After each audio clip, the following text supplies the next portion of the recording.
Sevgili arkadaşlarım, basının değerli emekçileri ve ekranlarından bizleri izleyen çok muhterem halkımız, hepinizi sevgiyle, saygıyla selamlıyorum.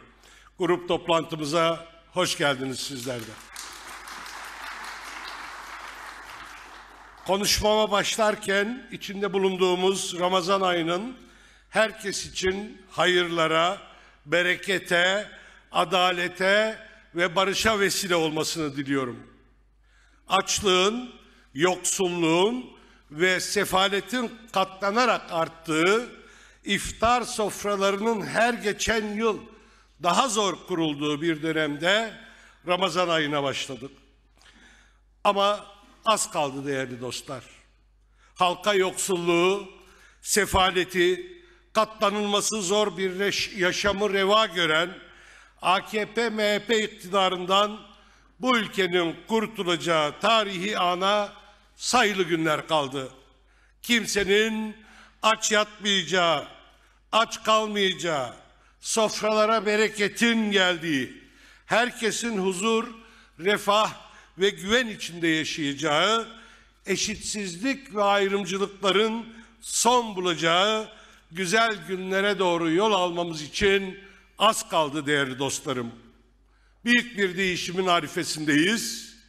Ülke kaynaklarının üzerine çullananların değil, emekçi halklarımızın ekmeğinin ve sofrasının büyüyeceği, insanca bir yaşamı inşa edeceğimiz günler çok yakındır. Kendi menfaatinden ve koltuğundan başka hiçbir şey düşünmeyen, halkı büyük ekonomik buhranla, depremin yıkımı ve enkazıyla baş başa bırakan AKP-MHP saltanatının son bulacağı aydınlık günler için geri sayım başladı.